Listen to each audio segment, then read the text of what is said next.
Você acreditaria se eu te dissesse que um pastor famoso recebeu 30 milhões de alguém que acabou de ser condenado a 56 anos de prisão? Fala galera, beleza? Eu sou o Luciano, sou professor de História e esse canal é exclusivo para falar sobre geopolítica, sobre política e também atualidade. Se você gosta desse tipo de conteúdo, inscreva-se no canal, porque assim você recebe todos os conteúdos em primeira mão. E não se esqueça já de curtir e compartilhar esse vídeo, porque quando você faz isso, você ajuda o nosso canal a continuar crescendo cada vez mais. Quando você já chega dando like, você já de alguma forma diz pro algoritmo que esse vídeo é importante, ele é relevante para todas as pessoas e isso facilita a divulgação desse vídeo. Antes de mais nada, deixa eu contextualizar para você entender. Nós estamos falando de um esquema que movimentou bilhões de reais e também envolveu milhares de pessoas. E no meio disso,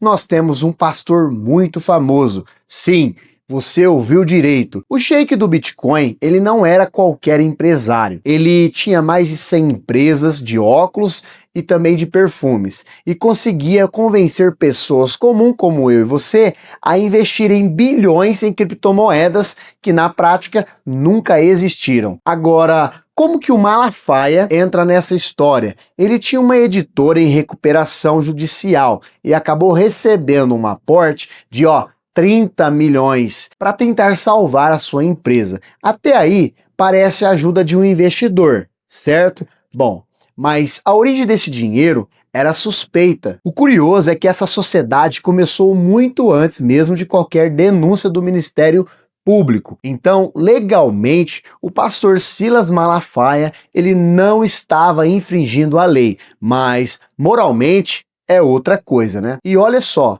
o sheik do Bitcoin, ele controlava a empresa de fato, enquanto Malafaia, que era apenas o sócio no papel, ele mesmo afirma que não tomava decisões importantes. Mas será que isso muda a percepção das pessoas sobre a sua responsabilidade? Para complicar um pouco mais, a empresa funcionava como uma fachada, ou seja, o dinheiro entrava, produtos eram vendidos, mas o esquema principal de pirâmide continuava acontecendo em paralelo, e Malafaia garante que não sabia de nada disso. Agora vamos pensar juntos.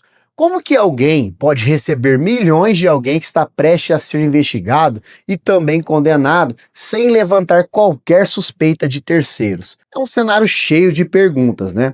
Durante esse período, cerca de 15 mil pessoas foram prejudicadas, incluindo algumas figuras públicas, como por exemplo a Sasha Meneghel. Imagina o impacto disso na confiança das pessoas em investimentos e também em líderes religiosos. E não para por aí. O sheik do Bitcoin, ele foi preso em 2022, mas só foi condenado em 2024. Então há um intervalo de tempo enorme entre a saída de Malafaia da sociedade e também a condenação definitiva. E isso é importante para entender a linha do tempo. E não para por aí não, tá? Nós temos uma outra curiosidade. O Malafaia, ele diz que não fez propaganda para membros da igreja, mas será que mesmo sem propaganda direta, a associação com alguém tão polêmico não afeta a percepção pública? Muita gente se pergunta por que alguém como Malafaia acertaria essa parceria. A resposta dele é simples, ajuda na recuperação da sua editora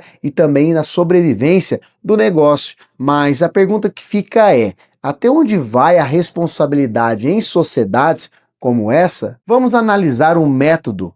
O sheik do Bitcoin, ele investia, criava empresas e movimentava bilhões, enquanto Malafaia recebia o aporte e mantinha a editora funcionando. Dois mundos paralelos, unidos por dinheiro, mas com intenções diferentes. E você sabe o que é mais impressionante? Ele abriu o Alvox para não ferrar para nós, segundo a testemunha. Ou seja, já havia um cuidado para se proteger juridicamente, mostrando que a relação ela não era tão simples quanto parecia. Mas a pergunta que eu deixo aqui para vocês é a seguinte: nós podemos separar os negócios de moralidade? Até que ponto é possível que um empresário bilionário envolvido em crimes financie um projeto legítimo sem que isso levante suspeitas? Enquanto tudo isso acontecia, o público e também os membros da igreja continuavam com consumindo produtos, inclusive da editora, e participando de eventos totalmente alheios ao esquema de pirâmide que acontecia lá nos bastidores. É fascinante como sistemas de pirâmide conseguem se misturar com atividades legais, criando uma camada de proteção que confunde investidores, sócios e até mesmo a justiça, antes da investigação avançar. E não é só sobre dinheiro, é sobre reputação. O Malafaia teve que se explicar publicamente, lidar com questionamentos éticos e ainda manter a confiança de milhares de fiéis. Isso acaba gerando um enorme dilema, principalmente sobre transparência e também responsabilidade. Agora, uma reflexão importante.